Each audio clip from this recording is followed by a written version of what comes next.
Hi, hello, namaste to all. Welcome to 30 MCQ series. Today we take a Karnataka Rent Act 1999 MCQs. First question. Karnataka ಬಾಡಿಗೆ ಅಧಿನಿಯಮ 1999ರ ಪೂರ್ವದಲ್ಲಿ ಯಾವ ಕಾನೂನು ಜಾರಿಯಲ್ಲಿತ್ತು? Options: A. Karnataka ಬಾಡಿಗೆ ನಿಯಂತ್ರಣ ಕಾನೂನು 1869, ಬಿ. ಕರ್ನಾಟಕ ಬಾಡಿಗೆ ನಿಯಂತ್ರಣ ಕಾನೂನು 1961, ಸಿ. ಕರ್ನಾಟಕ ಬಾಡಿಗೆ ನಿಯಂತ್ರಣ ಕಾನೂನು 1986, ಡಿ. ಕರ್ನಾಟಕ ಬಾಡಿಗೆ ನಿಯಂತ್ರಣ ಕಾನೂನು. So the answer is B. Karnataka ಬಾಡಿಗೆ ನಿಯಂತ್ರಣ ಕಾನೂನು 1961. Second question. ಕರ್ನಾಟಕ ಬಾಡಿಗೆ ಅಧಿನಿಯಮ ವ್ಯಾಪ್ತಿ ಎಲ್ಲಿಯವರೆಗೆ ಇರುತ್ತದೆ? Options: A. ಜಮ್ಮು ಕಾಶ್ಮೀರ ಹೊರತುಪಡಿಸಿ ಇಡೀ ಭಾರತಕ್ಕೆ, ಬಿ. ಬೆಂಗಳೂರು ಹೊರತುಪಡಿಸಿ ಇಡೀ ಕರ್ನಾಟಕಕ್ಕೆ, ಸಿ. ಇಡೀ ಭಾರತಕ್ಕೆ, ಡಿ. ಇಡೀ ಕರ್ನಾಟಕಕ್ಕೆ. ಸೊ ಇದು ಕರ್ನಾಟಕ ಬಾಡಿಗೆ ಅಧಿನಿಯಮ ಇರೋದ್ರಿಂದ ಆಬ್ವಿಯಸ್ಲಿ ದ ಆನ್ಸರ್ ಇಸ್ ಇಡೀ ಕರ್ನಾಟಕಕ್ಕೆ.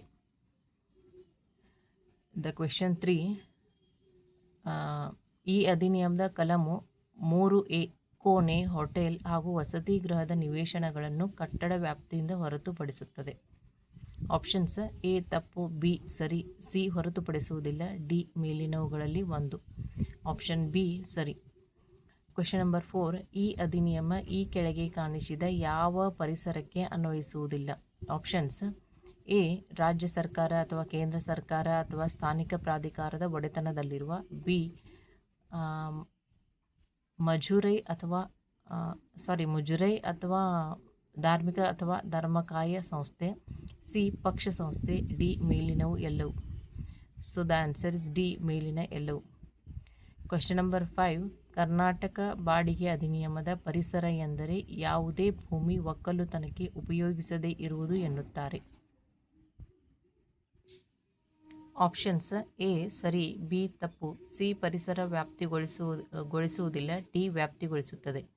So the answer is A ಸರಿ. ಎಸ್. Question number 6. ಅಧಿನಿಯಮದ ಪ್ರಕಾರ ನ್ಯಾಯಾಲಯ ಎಂದರೇನು? Options: A. ಬೆಂಗಳೂರು ಪಟ್ಟಣದ ಸೀಮೆ ಒಳಗೆ ಪ್ರದೇಶದ ಸಣ್ಣ ವ್ಯಾಜ್ಯ ನಿರ್ವಹಿಸುವ ನ್ಯಾಯಾಲಯ, ಬಿ. ರಾಜ್ಯ ಸರ್ಕಾರವು ಉಚ್ಚ ನ್ಯಾಯಾಲಯದ ಸಲಹೆ ಮೇರೆಗೆ ಅಧಿಸೂಚನೆಯಲ್ಲಿ ನಮೂದಿಸಿದ ಯಾವುದೇ ಕ್ಷೇತ್ರದಲ್ಲಿ ಅಧಿಕಾರ ಹೊಂದಿದ ದಿವಾನಿ ನ್ಯಾಯಾಧೀಶ, ಹಿರಿಯ ವಿಭಾಗ, ಸಿ. ಎ ಮತ್ತು ಬಿ ಯಲ್ಲಿ ಪ್ರಸ್ತಾಪಿಸಿದ ಪ್ರದೇಶಗಳನ್ನು ಹೊರತುಪಡಿಸಿ ಅಧಿಕಾರ ನಡೆಸುವ ದಿವಾನಿ ನ್ಯಾಯಾಲಯ, ಕಿರಿಯ ವಿಭಾಗ, ಡಿ. ಮೇಲಿನ ಎಲ್ಲವೂ. So the answer is option D. ಮೇಲಿನ ಎಲ್ಲವೂ. Question number 7. ಈ ಅಧಿನಿಯಮದ ಪ್ರಕಾರ ಬಾಡಿಗೆದಾರ ಎಂದರೆ ಯಾರು? Options: A. ಯಾವುದೇ ವ್ಯಕ್ತಿಯಿಂದ ಅಥವಾ ಯಾವುದೇ ವ್ಯಕ್ತಿಯ ಲಕ್ಷ್ಯದಿಂದ ಯಾವುದೇ ಪರಿಸರಕ್ಕೆ ಕೊಡುವ ಅಥವಾ ಯಾವುದೇ ನಿಶ್ಚಿತ ಕರಾರುಗಳಿಗೆ ಒಳಪಟ್ಟು ಕೊಡುವುದು, ಬಿ. ಉಪಬಾಡಿಗೆದಾರ ಯಾವುದೇ ವ್ಯಕ್ತಿಯ ಬಾಡಿಗೆ ಕರಾರು ಅವಧಿ ಮುಕ್ತಾಯದ ನಂತರವೂ ಕಬ್ಜೆಯಲ್ಲಿ ಮುಂದುವರಿದರೆ, ಸಿ. ಬಾಡಿಗೆ ಪತ್ರ ನೋಂದಣಿಯಾಗದ ಬಾಡಿಗೆದಾರ, ಡಿ. ಮೇಲಿನವುಗಳಲ್ಲಿ ಎ ಮತ್ತು ಬಿ ಎರಡು. So the answer is option D. ಮೇಲಿನವುಗಳಲ್ಲಿ ಎ ಮತ್ತು ಬಿ ಎರಡು. Question number 8.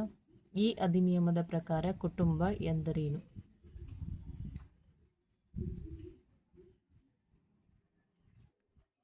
Options: A.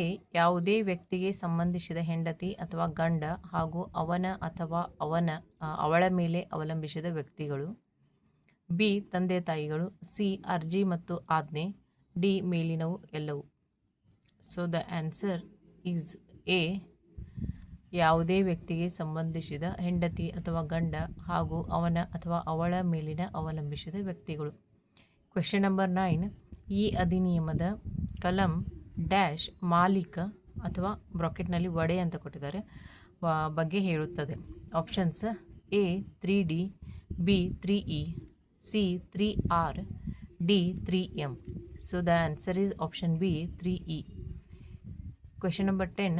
ಈ ಅಧಿನಿಯಮದ ಕಲಂ ಡ್ಯಾಶ್ ಡ್ಯಾಶ್ ವಾಸದ ಉದ್ದೇಶಕ್ಕಾಗಿ ಪರಿಭಾಷಿಸುತ್ತದೆ. Options: A. 3I, B. 3J, option C. 3K, Option D 3L. So the answer is option C 3K. Question number 11. ಈ ಅಧಿನಿಯಮದ ಮೌಖಿಕ ಬಾಡಿಗೆ ಕರಾರನ್ನು ಪ್ರತಿಬಂಧಿಸುತ್ತದೆ. ಲಿಖಿತ ಮತ್ತು ನೋಂದಣಿ ಬಾಡಿಗೆ ಕರಾರು ಪಾತ್ರ ಕಾನೂನುಬದ್ಧಗೊಳಿಸುತ್ತದೆ. ಆಪ್ಷನ್ಸ್: ಎ ಸರಿ, ಬಿ ಹಾಗೆ ಮಾಡಲು ಅವಕಾಶವಿದೆ, ಸಿ ಮಾಡಬಹುದು, ಡಿ ತಪ್ಪು. So the answer is option A ಸರಿ. ಪ್ರಶ್ನೆ 12.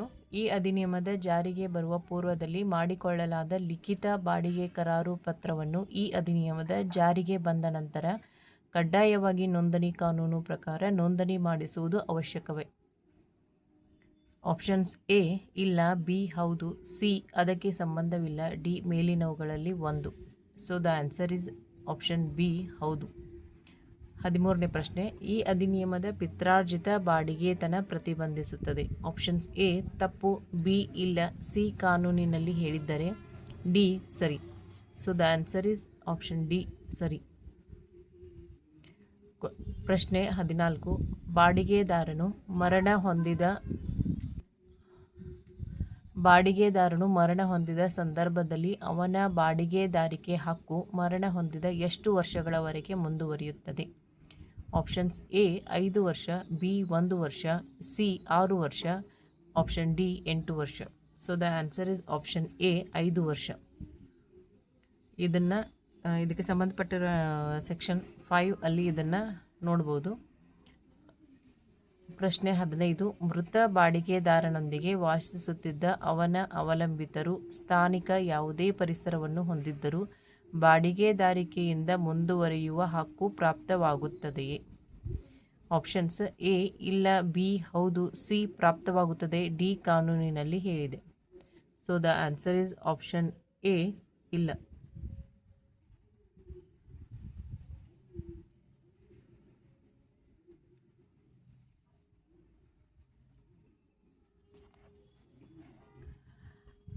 ಪ್ರಶ್ನೆ ನಂಬರ್ 16. ಈ ಅಧಿನಿಯಮವು ಜಾರಿಯಲ್ಲಿ ಬರುವ ಪೂರ್ವದಲ್ಲಿ ಬಾಡಿಗೆ ಕರಾರು ಮಾಡಿಕೊಂಡಲ್ಲಿ ಈ ಅಧಿನಿಯಮದ ಜಾರಿಗೆ ಬಂದ ತರುವಾಯ ಈ ಅಧಿನಿಯಮದ ಪ್ರಕಾರ ಬಾಡಿಗೆ ಹೆಚ್ಚಳವನ್ನು ಮಾಡಲು ಬರುತ್ತದೆಯೇ? ಆಪ್ಷನ್ಸ್: ಎ ಹೌದು, ಬಿ ಮಾಡಲು ಬರುವುದಿಲ್ಲ, ಸಿ ಅವಕಾಶವಿಲ್ಲ, ಡಿ ಇಲ್ಲ. So the answer is option A ಹೌದು. 17ನೇ ಪ್ರಶ್ನೆ. ಪ್ರಮಾಣ ಸೂತ್ರ ಬಾಡಿಗೆಯು ಯಾವುದೇ ಪರಿಸರಕ್ಕೆ ಸಂಬಂಧಿಸಿದಂತೆ ಕಟ್ಟುವಿಕೆಯ ಖರ್ಚು ಒಟ್ಟುಗೂಡಿಸಿದ ಹಣದ ಮೇಲೆ ವಾರ್ಷಿಕ ಪ್ರತಿಶತ 10ರಷ್ಟು ಹಣದ ಮೇಲೆ ಲೆಕ್ಕ ಮಾಡಬೇಕು ಮತ್ತು ಪರಿಸರದ ಮಾರುಕಟ್ಟೆ ಬೆಲೆ ಕಟ್ಟುವಿಕೆಯ ಪ್ರಾರಂಭಿಕ ದಿನದಿಂದ ಹಿಡಿಯಬೇಕು. ಆಪ್ಷನ್ಸ್: ಎ ತಪ್ಪು, ಬಿ ಸರಿ, ಸಿ ಮಾಡಲು ಬರುವುದಿಲ್ಲ, ಡಿ ಹಿಡಿಯಬಹುದು. So the answer is option B ಸರಿ. 18ನೇ ಪ್ರಶ್ನೆ. ಬಾಡಿಗೆದಾರನು ಬಾಡಿಗೆಯನ್ನು ಹೊರತುಪಡಿಸಿ ಯಾವ ಖರ್ಚನ್ನು ಭರಣ ಮಾಡಬೇಕು? ಆಪ್ಷನ್ಸ್: ಎ ಬಾಡಿಗೆ ಹಣದ ಪ್ರತಿಶತ 15%, 4ನೇ ಪರಿಶಿಷ್ಟದಲ್ಲಿ ನಮೂದಿಸಿದಂತೆ ಸರಬರಾಜು ಮಾಡಿದ ವಸ್ತುಗಳ ಅಥವಾ ಬಾಡಿಗೆದಾರ ಮತ್ತು ಮಾಲೀಕ ಒಪ್ಪಿಕೊಂಡಂತೆ. ಬಿ ಬಾಡಿಗೆಯ ಹಣದ ಪ್ರತಿಶತ 10% ಸಂರಕ್ಷಣೆಗಾಗಿ. ಸಿ ಮಾಲೀಕನು ಸ್ಥಾನಿಕ ಪ್ರಾಧಿಕಾರಕ್ಕೆ ಸ್ವತ್ತು ತೆರಿಗೆಯನ್ನು ಸಂದಾಯ ಮಾಡಲು ಹೊಣೆಗಾರಿಕೆ ಬಾಧಕವಾಗದಂತೆ ದಾಮಾಷ ಆಸ್ತಿ ತೆರಿಗೆ. ಆಪ್ಷನ್ ಡಿ ಮೇಲಿನ ಎಲ್ಲವು. So the answer is option D ಮೇಲಿನ ಎಲ್ಲವು. 19ನೇ ಪ್ರಶ್ನೆ. ಬಾಡಿಗೆದಾರನು ಭರಣ ಮಾಡಿದ ವಿದ್ಯುತ್ ಕರ, ನೀರಿನ ಕರ, ಯಾವುದೇ ವೆಚ್ಚ ಸ್ಥಾನಿಕ ಅಥವಾ ಯಾವುದೇ ಪ್ರಾಧಿಕಾರಕ್ಕೆ ಕೊಡಬೇಕಾದದ್ದನ್ನು ಮಾಲೀಕನು ಭರಣ ಮಾಡಿದ್ದರೆ ಅಥವಾ ಯಾರಿಂದ ವಸೂಲಿ ಮಾಡಿಕೊಳ್ಳಬೇಕು? ಆಪ್ಷನ್ಸ್: ಎ ಬಾಡಿಗೆದಾರನಿಂದ, ಬಿ ಉಪಬಾಡಿಗೆದಾರನಿಂದ, ಸಿ ವಾರಸುದಾರನಿಂದ, ಡಿ ಮೇಲಿನವುಗಳಲ್ಲಿ ಒಬ್ಬರಿಂದ. So the answer is option A ಬಾಡಿಗೆದಾರನಿಂದ. Question number 20. ಈ ಅಧಿನಿಯಮದ ಕಲಂ ಡ್ಯಾಶ್ ಡ್ಯಾಶ್ ಕೆಲವೊಂದು ಸಂದರ್ಭದಲ್ಲಿ ಬಾಡಿಗೆ ಹೆಚ್ಚಳ, ಕಲಂ ಡ್ಯಾಶ್ ಡ್ಯಾಶ್ ಬಾಡಿಗೆ ಹೆಚ್ಚಳದ ಬಗ್ಗೆ ನೋಟಿಸು ಹೇಳುತ್ತದೆ. Options: A 6 and 7, B 8 and 8A, C 9 and 10, D 11 and 11A. So the answer is option C 9 and 10.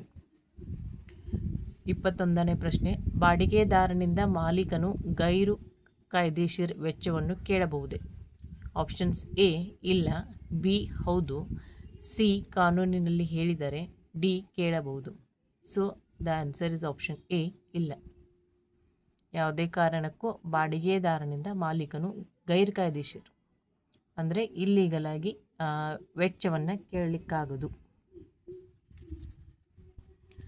22ನೇ ಪ್ರಶ್ನೆ, ನಿಯಂತ್ರಕನು ಪ್ರಮಾಣ ಸೂತ್ರ ಬಾಡಿಗೆ ಕಂಡುಹಿಡಿಯಲು ಅಥವಾ ನಿರ್ಧರಿಸುವಾಗ ಕಾನೂನುಬದ್ಧ ಹೆಚ್ಚಳ ಅಥವಾ ಇಳಿಕೆ ಬಗ್ಗೆ ಅವನಿಗೆ ಯೋಗ್ಯ ಅನಿಸಿದ ಕಲಂ 7 ಅಥವಾ 8 ಅಥವಾ 9ರ ಅಡಿಯಲ್ಲಿ ನಮೂದಿಸಿದಂತೆ ಸಂದರ್ಭಕ್ಕೆ ಅನುಗುಣವಾಗಿ ಇರತಕ್ಕದ್ದು. ಆಪ್ಷನ್ಸ್ ಎ ತಪ್ಪು, ಬಿ ಬರುವುದಿಲ್ಲ, ಸಿ ಬರುತ್ತದೆ, ಡಿ ಸರಿ. So the answer is option D ಸರಿ. 23ನೇ ಪ್ರಶ್ನೆ, ಪ್ರಮಾಣ ಸೂತ್ರ ಬಾಡಿಗೆ ನಿರ್ಧರಿಸಲು ಅರ್ಜಿ ಸಲ್ಲಿಸಿದಾಗ ಇತ್ಯರ್ಥವಾಗಲು ಸಮಯ ತೆಗೆದುಕೊಳ್ಳಬಹುದೆಂದು ಕಂಡುಬಂದಾಗ ಅಂತಿಮ ತೀರ್ಮಾನ ಆಗುವವರೆಗೂ ಮಧ್ಯಂತರ ಬಾಡಿಗೆ ಹಣ ಕೊಡುವಂತೆ ನಿಯಂತ್ರಕನು ಆದೇಶ ಮಾಡಬಹುದೇ?